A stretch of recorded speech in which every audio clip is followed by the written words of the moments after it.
자, 그러면 유튜브 두 번째 강의를 시작하겠습니다.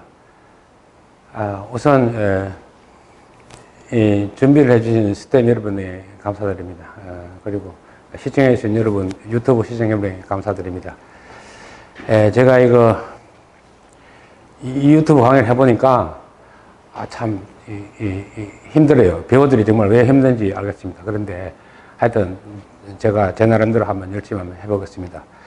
우선 제가 살고 있는 데가 서운산이기 때문에 제가 살고 있는 서운산입니다. 그래서 제가 그래도 뭐 타이틀이 있어야 되니까 서운산 인공지능연구소라 이렇게 이름을 하고 앞으로 여기서 앞으로 계속 인공지능 연구를 하고 싶습니다. 다음 슬라이드 보여드리겠습니다. 이거는 유명한 로봇 연구단 보스턴 연구소에서 나온 자료입니다. 이게 너무나 많이 알려져 있는 거라서 인공지능 그러면 대부분 이 장면을 아주 멋있는 로봇 이걸 연상시키게 됩니다. 그래서 하여튼 재밌습니다. 정말 너무 재밌는 거고요. 약간 좀 걱정도 돼요. 저기다 총만 달면은 살인 무고가 되니까 하여튼 그렇습니다. 다음 슬라이드 보시겠습니다.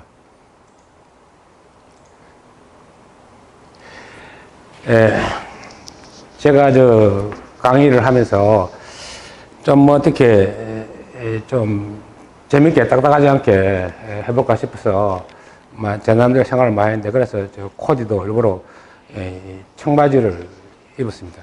원래 잡스도 청바지 잘 입었는데 흉내 내는 건지 모르겠지만 사실 저는 체질적으로 흉내 내는 거 아주 싫어합니다. 저도 청바지 오래전부터 입었었거든요. 한 30년 전에 젊었을 나이에 청바지 입고 회사 다니다가 왕따 많이 당했습니다. 근데 요즘 나이 들어가 청바지 입으려고 하니까 좀 쑥스럽기도 하고 해서, 그렇지만 그래, 하여튼 자연스럽게 한번 해보겠습니다. 인공지능, 4차 산업, 이런 건데, 4차 산업을 한마디로 어떻게 표현할까? 그런데 한마디로 표현이 잘 안 돼요. 너무 복잡하기 때문에. 우선, 플랫폼이 있어야 되고, 그 다음 빅데이터 있어야 되고, AI 있고, 블록체인 있고, 클라우드 있고, 제가 첫 번째 유튜브에서, 이 생명공학 부분을 빠뜨린 것 같아요. 생명공학에 포함된 이 부분이 향후에 올 미래의 산업이다. 이 카테고리 영안에서 움직일 것이다. 그래 생각이 됩니다. 지금 우리가 1차 산업, 2차 산업, 3차 산업을 거치고 있는데, 사실은 저는 지금 상태가 저희들은 우리나라 경우에 봐서는 2차 산업에 머물러 있을 확률이 많다. 2차 산업이 한 80%, 3차 산업이 한 20%. 지금 전 세계가 전산화, 인공지능화, 컴퓨터화 되면서 뭐가 많이 필요합니까? 반도체 칩이 많이 필요하지 않습니까? 그러니까 이제 전자, 삼성전자, SK 이렇게 굉장히 호황을 누리고 있습니다. 그런데 그 반면에 2차 산업으로 되는 조선, 자동차, 이 지금 경기 하강을 가고 있지 않습니까? 그럼 앞으로 4차 산업에 올 시대는 이제 이런 시대들인데, 우리가 좀 대비를 해야 되겠습니다. 그래서, 플랫폼을 이제 구글이 잘하고 있고, 클라우드 구글이 잘하고 있고, 4차 산업이 어떤 의미에서 그렇게 희망적이지도 않다. 왜냐하면 4차 산업에 대해서 준비가 되어 있지 않다. 좀 비관적으로 좀 볼 수 있는데, 그래도 다른 나라에 비하면 좀 나아요. 동남아라든가, 유럽 쪽에는 좀 나은데, 탑으로, 전 세계 탑으로 가는데 좀 위험하다. 이런 생각이 듭니다. 그래서, 이런 변화되는 시점에서 우리 4차 산업을 좀 일으켜야 되겠다. 이게 제가 이 유튜브 강의를 하게 된 동기입니다. 배워서 유튜브 강의를 하게 된 제 사실의 목적은 뭐냐면은, 젊은이들에게 어떤 용기와 희망을 주고, 그러고 또 어떤 이런 세계를 가르쳐 주고, 또 기성세대나 또 전문가들한테는 영감을 준다 그럴까? 이런 경우. 또 세 번째, 일반 대중들에게는 이런 변화의 세계가 오고 있다는 걸 좀 가르쳐 드리고 싶습니다. 제가 이 유튜브 강의를 해서 뭘 추가하는지 모르겠지만, 하여튼 좀 제가 아는 게 있다면 좀 여러분들한테 도움이 됐으면 하는 그 생각입니다. 그래서, 요즘 이 빅데이터 보시면, 요즘 호텔 제일 싼 곳, 이렇게 막 이렇게 찾아주잖아요. 그리고 보험료 비교해주는 거, 이런 거, 이렇게 빅데이터인 것 같아요. 숙박시설, 여행시설, 빅데이터 막 이렇게 하는 거예요. 인공지능은 아까 로봇도 있지만, 왓슨도 나오고 있고, 블록체인은 이제 앞으로 향후 도래할 건데, 조만간 도래할 텐데, 이거 비트코인 때문에 또, 굉장히 일어난 거고, 이게 또 생명과학 분야, 이 부분인데,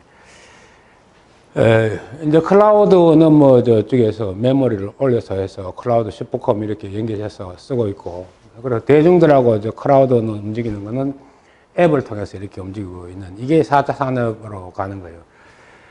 그런데 부가가치적으로 보면은 1차 산업이 사실 돈 많이 못 벌어요. 2차 산업, 3차 산업. 4차 산업에서 그 부의 가치가 점점 올라가는 이런 상황이기 때문에 4차 산업으로 우리가 진입을 해야 된다. 이런 얘기입니다. 그러고 또 한번 좀 더 얘기하고 싶은 것이 있는데, 다음 슬라이드 좀 보여주십시오. 크리스파, DNA 자르는 기술, 이게 이제 각광을 받고 있는데, 참, 무서운 세상입니다. 형광이 들어가 있는 쥐 모습 아닙니까? 좀 장기도 만들고 이렇게 하는데, 이거 무섭기도 하고, 또 피할 수도 없는 상황이기도 하고, 그렇습니다. 이 시대가 곧 도래합니다. 지금 향후에 곧 이런 게 이렇게 제 DNA를 분석해 보면은, 제가 머리가 좋을 것 같은데요. 제가 머리가 나쁘다고 믿고 살아왔는데, 요즘은 내가 제 스스로 머리가 좀 좋다고 생각을 해야 될 사실들이 있기 때문에 부정할 수 없는 사실이 됐는데, 하여튼 편견이라고 좀 보고, 이 DNA가 상품되는 세상이 곧 올 것 같아요. 며칠 전 뉴스에 보니까 중국에서 어린애를, 자기가 원하는 어린애를 키가 몇 cm 어떻게 해서 넣은 게 있어요. 참 놀랍기도 하고, 그런데 또 닥치는 세계입니다. 그러면 좀 너무 위험적인 그런 얘기만 해서 그런데, 우리가 신약 개발이라든가, 암 치료라든가, 여러 가지 질병, 치매라든가에 대해서 이용되어 있기 때문에 모든 건 양면성이 있습니다. 양면성이 있습니다. 지금, 양면성이 있어요. 아시는 분도 있으시면, 슈레딩거의 고양이 아시죠? 빛이 지나갈 때 고양이를 자르고 지나가냐, 고양이를 피해 지나갔냐, 불확정성 원리, 모든 게 양면성이 있습니다. 블록체인에 대해서는 여기서는 조금 더 오늘 비중 있게 좀 얘기를 해야 되겠습니다. 왜냐하면은 이게 너무 히트를 치고 또 유행한 적이 있기 때문에, 블록체인이라는 거는 이 블록들이 이게 지금 하나하나가 컴퓨터처럼 되는데, 컴퓨터가 서로 연결돼 가지고 마치 전 세계 컴퓨터 하나가 슈퍼컴퓨터로 연결되어 있는, 블록 컴퓨터가 연결되어 있는 게 블록체인이란 말이에요. 그런 개념인 거예요. 그러면은 그 블록 단위에서 이동되는 유통 과정들이 최단 거리를 해서 내 근처에서 가장 싸게 있는 물건이 무엇이고, 가장 나한테 좋은 품질을 가까이 줄 수 있는 게 무엇이고, 뭐, 이런 그 유통의, 거래의 변화를 일으키는 것. 이게 블록체인 개념입니다. 그러면서 암호화 사회, 요 블록을 하나를 변형시키면 전 세계가 다 그걸 알고 있기 때문에, 태그가 달려가 알고 있기 때문에, 전 세계 문서를 위조하지 않는 이상, 전 세계 문서를 위한 이상, 이거는 문서 위조가 불가능하다. 아주 뭐, 좋은 아이디어 같아요. 그러고 최고의 경로를 통해서 유통이 일어나고, 그러고, 물론 돈도 잘 안 내고, 뭐 이런 겁니다. 이런 건데, 그렇게 이 문화가 바뀐, 이게 근본 개념이 뭔가 하면은, 근본 개념이 뭐냐 하면은, 세상을 못 믿겠다 해서 출발한 거예요. 금융위기 생겨난 뒤에서 정부에서 돈을 막 찍어내고, 또 인플레이는 막 되고, 이거 뭘 믿고 거래하란 말이야. 뭐, 이런 거예요. 그랬더니, 기존 시장을 못 믿겠다 해서 출발한 게 그거예요. 그래, 이제, 기존 금융권 제도를 이제 못 믿겠다. 뭐, 경제학 하시는 분들 알겠지만은, 빚을 만들어내는 사회에 돈을 많이 만들어내가 빚을 많이 만들어내가지고, 막, 11명이 10개의 탭을 놓고 뱅갈뱅갈 돌아가 딱 자리에 앉는데 10명은 앉고 한 사람은 자리에 못 앉는 거예요. 이게 우리 이 자본주의 경제라 그러더라고요. 제가 확실히 이해는 못 했는데, 그렇게 탈락자가 생길 수밖에 없는 이 경제 구조. 이게 현재 경제 메커니즘이라는 거예요. 그래서 빚을 내가지고 이자를 갚은 사람은 그 의자를 안고, 이자를 못 갚은 사람은 파산자, 이렇게 되죠. 노숙자를 양산하는 사회. 이게 현재 경제 시스템이라는 거예요. 저는 경제학자가 아니라서. 제가 일견 이해하기로는 그런 거예요. 그런 건데, 이 블록체인이 추구하는 바가 뭐냐면은, 이 기존 세력을 못 믿겠다. 정부도 못 믿겠고, 은행도 못 믿고, 그래서 우리끼리 해보자. 우리끼리 뭐 옆집 사람하고 이렇게 내가 뭐 땅을 사고 팔고 거래하고, 그러고 뭐 우리 집에 생산된 태양광 전기를 옆집에다 제일 가까운 거리에다 갖다 주고, 그러고 내가 사먹는 사과는 뭐 경상도 어느 지방에 메르메트널 제품에 그 태그가 붙어서 나온 안전한 상품이고, 뭐 이런 거란 말이에요. 그러면 이 무슨 가정이 포함되면 국가의 존재를 부정하려고 드는 거예요. 그러면 국가가 허용하겠나 이 말이에요. 국가가 허용하겠나. 아주 이상적인 사회지만 국가가 허용하겠나. 그게 유통되는 화폐가 비트코인인데, 크립토 커런시라고 하는데, 비트코인은 뭐 수백 개, 수천 개 중에 한 종류의 화폐예요. 뭐 그런 건데, 그게 이제 채굴을 한다 그러나 이래서 뭐 돈이 된다 그러는데, 사실 일반인들은 그런 거는 상상도 하지 마세요. 왜냐하면은 그거는 또 장비들도 많이 필요하고, 그것도 이 체인 하나 만드는 수당을 주는 건데, 이 수당 받으려고 하는 게 이제 그 광산 채굴 가는 거예요. 이 블록 하나 만드는 거, 이걸 갖다가 광산에 비비해서 하는 건데, 그걸 만들려고 막 전기를 막 쓰고 하는데, 그걸 또 만드는 것도 쉽지가 않아요. 알고리즘도 잘 이해해도 하니까, 뭐 그런 거 일반인들은 생각 꿈도 꾸지 마시고. 제가 드리고 싶은 말씀은, 이 비트코인은 탈중앙화, 디센트럴라이즈드 된 시스템이기 때문에 기존의 체제, 국가가 이걸 인정하겠냐, 안 인정하겠냐. 그래서 이 걸림돌이 되고 있는 거예요. 언제 올지는 모르겠지만, 이게 아주 이상적이고 실험적인 단계에 있기 때문에, 좀 여러분 생각을 많이 해야 된다. 이 비트코인에 대해서 내가 진입할 거냐 말 거냐, 여기서 몸을 담을 거냐 말 거냐 하는 건데, 근데 일부 좋은 점들이 많기 때문에 문서가 거래가 명확해지고, 이 사회에서 돈을 보내면 확실히 받았다 안 받았다 명확해지기 때문에 이 블록체인은 아주 유용한 점이 많아요. 심지어는 어떤 점이냐면, 투자자들이 내 기술을 이 블록들한테 선전을 하면은 블록에 있는 사람들이 투자를 받습니다.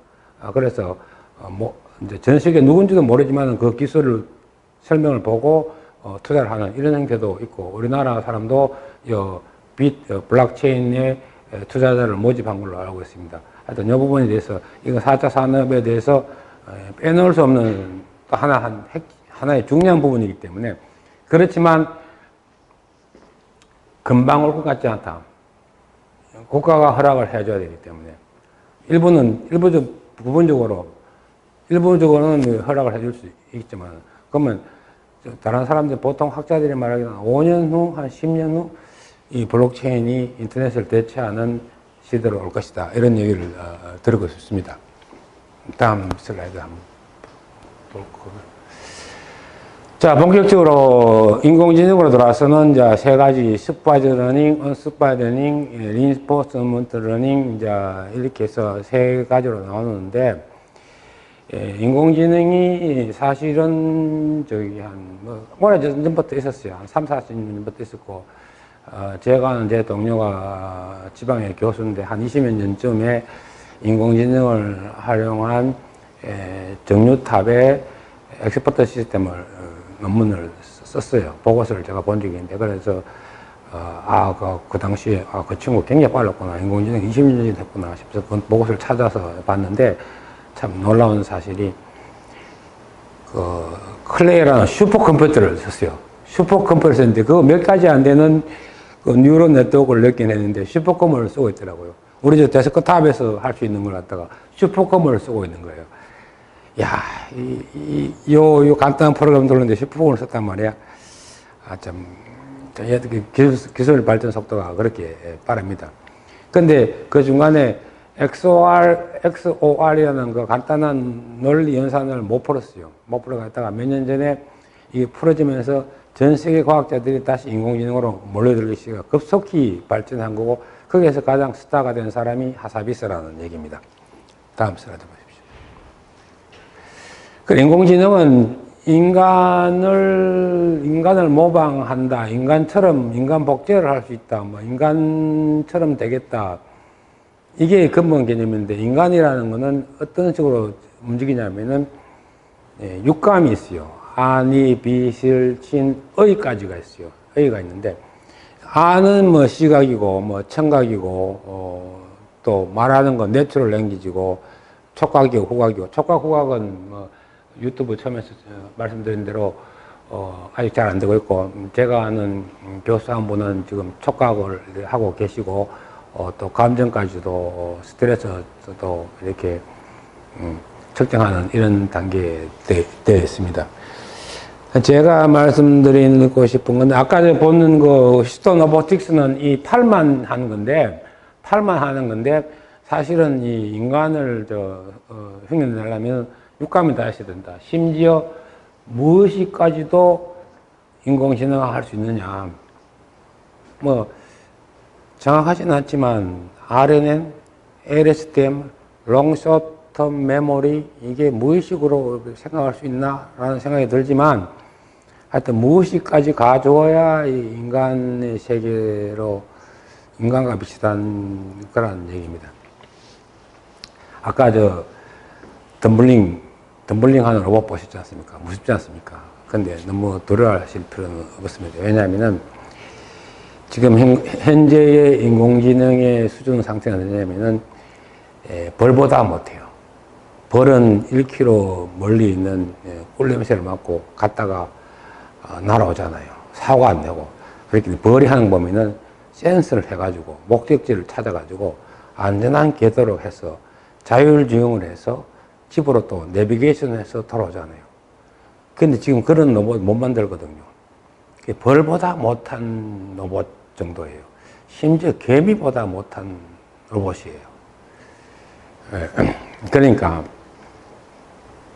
근데 지금 인공지능을 해서 인간을 위협하냐 마느냐 이렇게 해서 인공지능에 대한 법규를 만들어야 된다 이렇게 얘기하는데 맞는 말씀이죠. 그쪽에 아까 덤블링한 그 로봇이 총 들고 다니면 살상하면은 어디 동네에 마음에 안 드는 정말 사진 딱 보여줘, 사진 인식해가 정말 잡아라 가면 터미네이터처럼 죽을 때까지 찾아가 사살하고 올 거 아닙니까? 무섭지 않습니까? 어떻게 활용하느냐의 문제지만은, 제가 무슨 얘기를 하려고, 근데, 하나 장단점이 있는 건데, 제가, 이 강의의 목적은, 일반 대중들한테 4차 산업이 올 거니까 미리미리 준비하시라, 이런 얘기하고, 지금 젊은이들한테는 용기와 희망을 주고, 또 전문가들한테는 좀 영감이, 전문가들 저보다 훨씬 더 많이 알겠지만, 좀 그래도 뭐 좀 영감을 줄 수 있으면, 왜냐하면 제가 지금 뭐 하는 일이 많아가지고 다 할 수 없어요. 그래서 제가 아이디어를 가져 있어 봐야 별로 뭐 실현이 잘 안 됩니다. 그렇게 제가 아는 걸 여러분들한테 줘서 누가 쓰든지 간에 우리나라 발전에 도움이 좀 됐으면 좋겠어요. 그래서 지금 이게 내추럴 랭귀지가 상당히 중요한데, 아침에 들어가면은 뭐 안녕하세요, 뭐 무슨 노래 틀어드릴까요? 이 또 뭐 커피와 잘 어울리는 음악이고, 뭐 이렇게 내추럴 랭귀지가 비서처럼 하는 건데, 굉장히 가까운 반응이. 이거의 최종 목표는 어디냐? 농담하는 인공지능. 이게 있으면은 이거는 이게 내추럴 랭귀지 최종 그게 목표가 아닌가 생각이 돼요. 농담할 수 있는 정도. 시간의 예상으로 빨리 지나가네요. 간단히 인공지능이 또 장단점을 보여주면은, 제가 집에 홈컴퓨터에서 내가 저녁마다 7시에 영화관에 영화 보러 갈 테니까 입력을 해놨어요. 입력을 해놨는데, 그 저녁마다 7시에 영화 보러 가세요. 그 주인님 영화 보러 가세요. 뭐 이렇게 하는데, 내가 자전거 타고 다리가 부러져가지고 기부스를 하고 있는데, 딱 들어가자마자, 주인님 영화 보러 가세요. 하면, 야, 봐라. 얘가 다리가 부러져가지고, 영화관에 앉지도 못하는데 영화 보러 가라고. 또 가면 좀 짜증나잖아요. 그러면 또, 안 갈래? 하면, 7시에 영화 보러 가세요. 하면 또 짜증나잖아요. 그때에, 그러면은 참 이게 바보 상자 아닙니까? 그런데, 제가, 니 또 그럴래? 하면은, 만약 인공지능이 농담해봐서 하면 이게 대박 사건이라는 거예요. 그러면서, 다리는 왜 부러뜨리는데, 이게 농담할 수 있는 인공지능을 만들면 정말 너무 인간적이잖아요. 그래서 농담하는 것은 인간만이 할 수 있는 게 아닌가라는 생각이 들어요.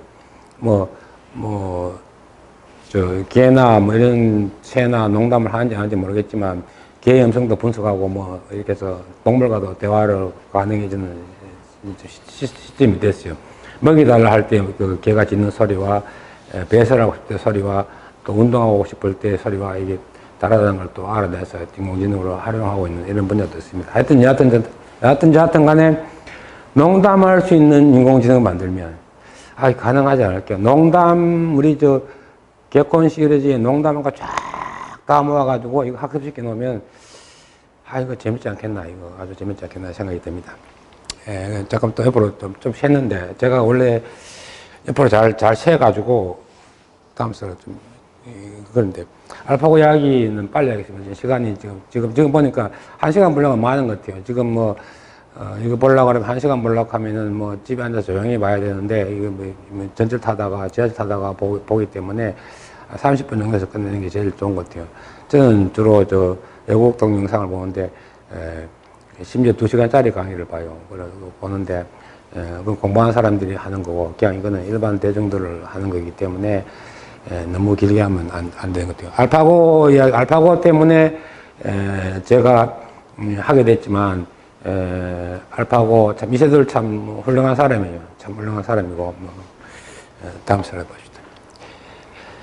그래서 알파고에 대해서 제가 바둑을 좀, 재미있어 하는데, 한 10년 전에도 타이점 3단이고, 지금도 타이점 3단인데 참 안 넣는 게 바둑이에요. 그래서 조금 늘고 있는데 잘 안 돼요.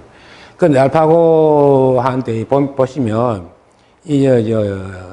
알파고 팀들이 많잖아요. 이 사람들이 인공지능을 탑재해가지고, 우리 이세돌 한 사람을 그냥 상대로 해서, 스파링 상대로 해서 완전히 4대1로 이긴 사건이에요.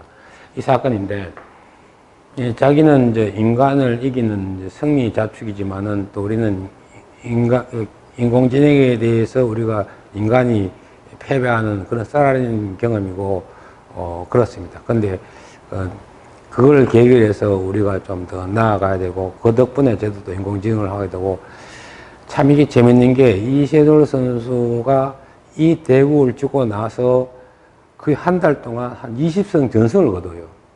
커제도 찍고 나서, 커제도 찍고 나서 또 한 몇십 승 전승을 거둬요. 그러니까 고수하고 한 뜨고 나서 성적이 좋아질 수도 있고, 이세돌이가 화가 나서 그럴 수도 있고, 뭐 그랬어요. 하여튼 그래서 배우면 잘할 수 있다는 그런 메시지도 담고 있어요. 근데, 제가 어제 그 다큐, 알파고 이세돌 영화를 보면서 참 가슴 아팠어요. 여러분도 보시면 가슴 아플 거예요. 참, 여러 가지 가슴 아픈 일이 많은데, 그래서 제가 과학자로서 또, 우리 대한민국 사람으로서 인공지능을 좀 해봐야 되겠다 하는 거 동기가 됐습니다. 동기가 됐는데, 가서 보면 살했지만, 이 하사비스 팀이 보시면은 영국 사람이에요, 영국 사람. 그렇게 인공지능 이 알파고가 영국에서 나온 거예요. 근데 밑에는 박세리 골프인데, 이 박세리 선수가 그때 IMF 시절에 밑에 잘렸지만은 그 해자대에서 신발 벗고 쳐서 우승하잖아요. 그 해자대 빠졌을 때 참 우리 좌절했었거든요.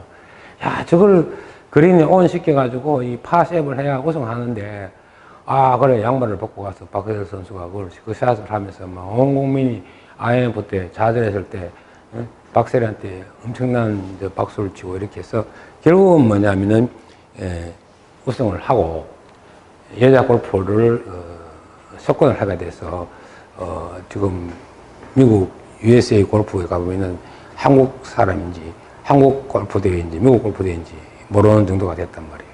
그 골프의 종족이 누굽니까? 영국 아닙니까? 영국 스코틀랜드인가?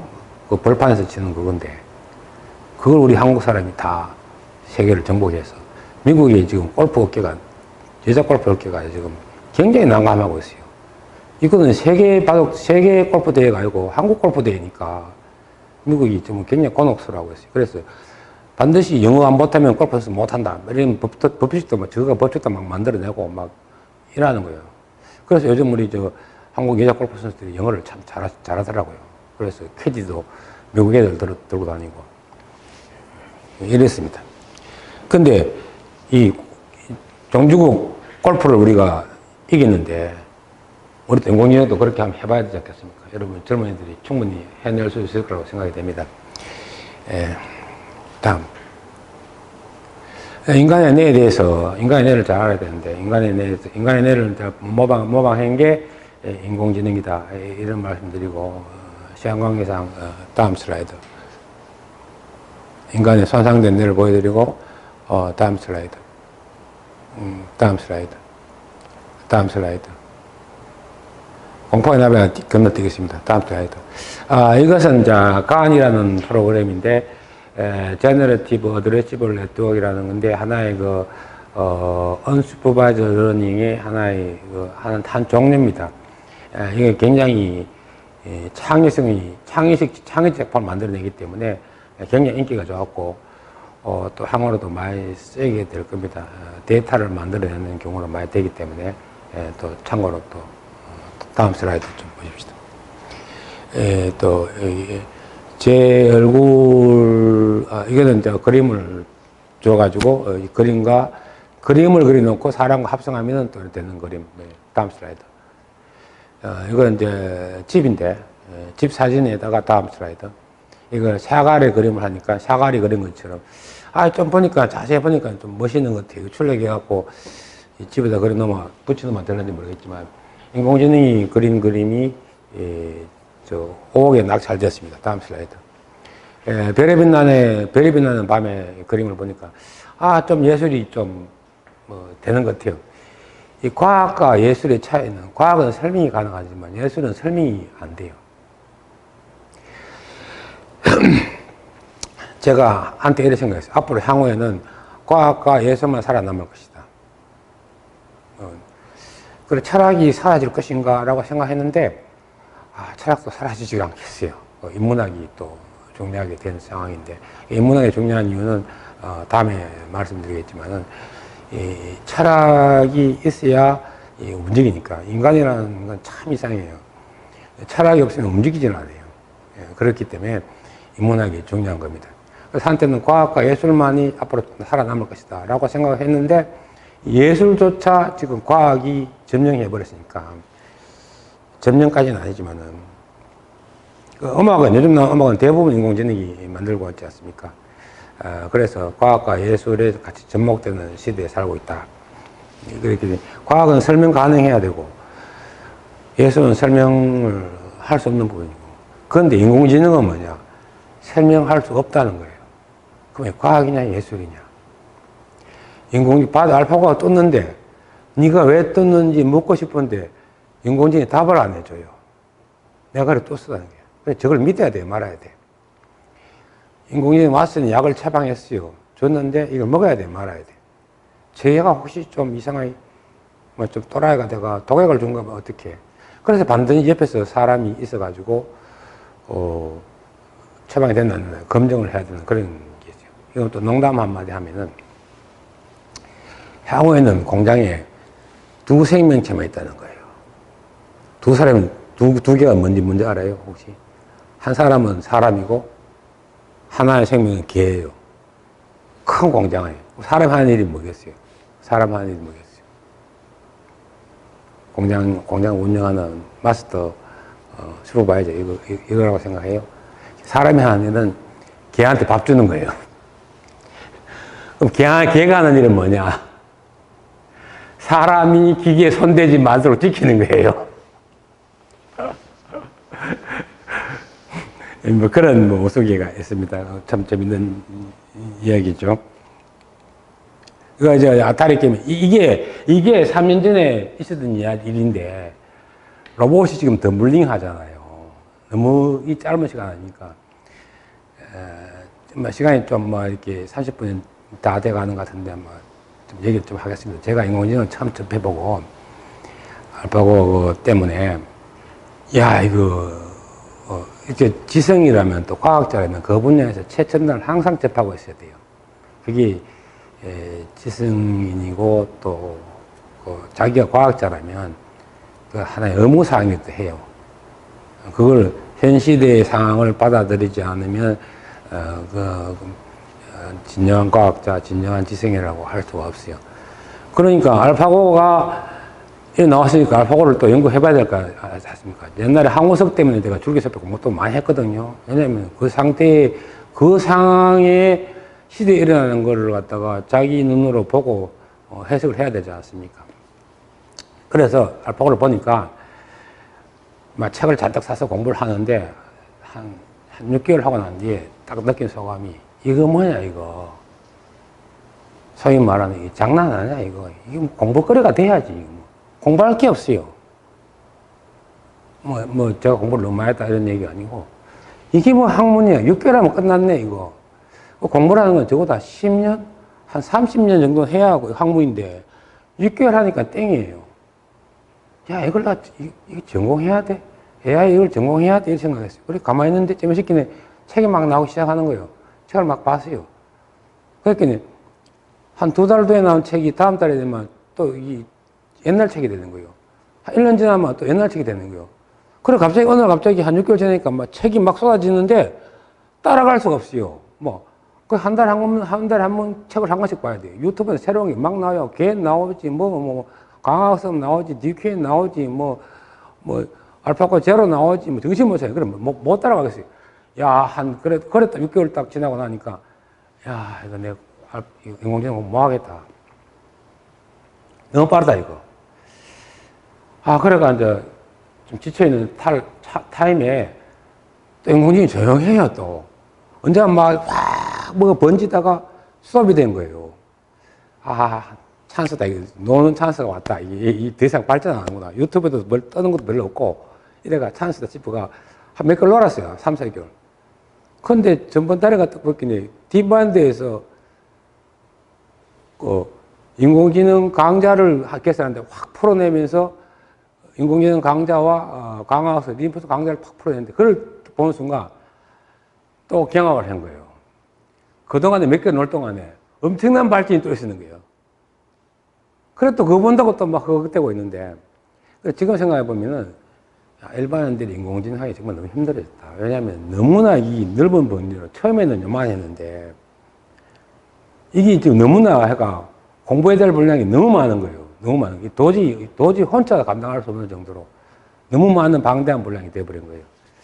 이런 상황이 됐습니다. 그렇지만 늦었지만은 지금도 늦지 않았으니까 어느 한 분야를 택해서 공부를 해주시면 좋겠다라는 말씀을 드립니다. 다음. 그래서 DQN 이야기인데 오늘 DQN 이야기인데 DQN의 근본 개념은 인공신경망을 두 개를 쓰는데 인공신경망을 두 개를 쓰고 있는데 신경망 하나는 자체가 근사값으로 움직이는데 대충 움직인다 이게 개념이에요.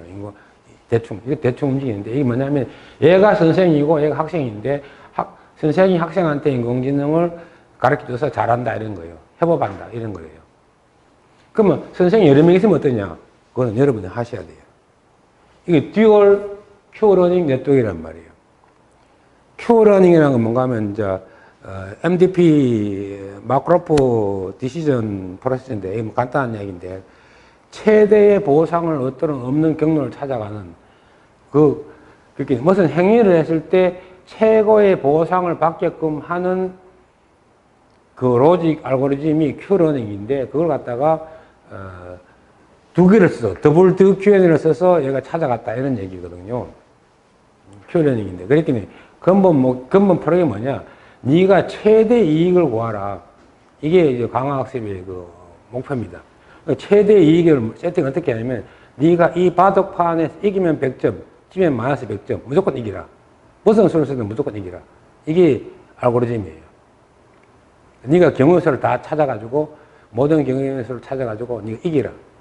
그러니까 처음에는 10점, 20점 받다가 자꾸 우리 학습을 하면 학습이라는 게 뭔가 하면 이 신경망의 그 파라미터 변수들이 쫙 변하는 거예요. 변수를 막 컴퓨터 잘하는 게 반복 아닙니까? 변수를 막 바꿔보면서 어떻게 뜨면은 이긴다. 그러면 100점, 보너스 100점, 보상 100점 이런 거예요. 이게 큐러닝인데 이걸 두 개를 썼다는 거예요. 그러면 교수가 한 분 있으면 되잖아요. 교수가 한 분 있고 학생이 있고 있으면 이 교수가 마스터 신경망이 있고 얘를 하면 이 밑에 하부 신경망은 슬레이브 종들로 만들어 놓고 이러면 재밌잖아요. 얘한테 다 가르쳐 주고 이런 뉴럴 신경 아키텍처 하는 게 굉장히 재밌고 이런 걸 한국 사람이 제일 잘할 수 있을 것 같다. 그리고 이 신경망 이게 지금 근데 여기에 들어가는 이제는 슈퍼바이저, 언슈퍼바이저, 린포스터 러닝 이 세 분류가 의미가 없다는 게 이 데이터를 만들어낼 때 개인을 써서 만들어내고 개인에서는 또 강학습으로서 네가 제일 적합한 파라미터를 목표수를 임명을 주면 제일 적합한 파라미터를 만들어내니까 내추럴 랭귀지에도 강학습을 쓰게 되고 다 서로 섞어 쓰기 때문에 어느 부분이 한 부분은 언슈퍼바이저만 가는 거고 어느 부분은 슈퍼바이저만 가고 어느 강학습만 가고 이게 아니고 다 서로 묶여져 있는 상황입니다. 그렇게 이해하시면 되겠습니다. 다음 슬라이드 좀 보시면 이거는 시간차를 준 건데 RNN이라는 건데 RNN이 이제 롱텀 LSTM 롱 숏텀 메모리 이런 건데 제가 알기로 우리나라 GRU에 우리나라 사람 박사 한 분이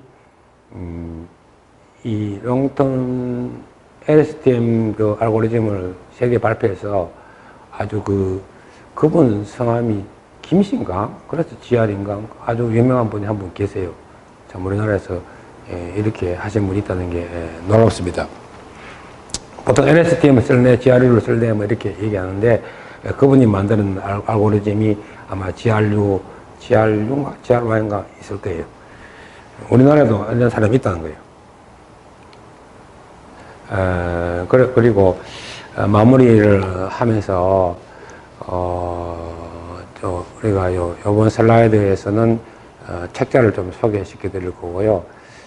제가 첫 번째 유튜브 강의에서 참 한 가지 마음에 딱 걸리는 게 있어요. 리허설을 해서 그게 좀 허접하게 그래도 볼만하네 이런 사람도 있고 좀 무성의했다는 설도 있고 하는데, 제가 걸리는 거는 저 강의를 우리 지도 교수님도 보실 텐데, 제가 대학원 다닐 때 그림 한 장, 도표 한 장, 피규어 노테이션 위치 이렇게 잘 가르쳐 줬는데 저기 또 허접하게 저랬다.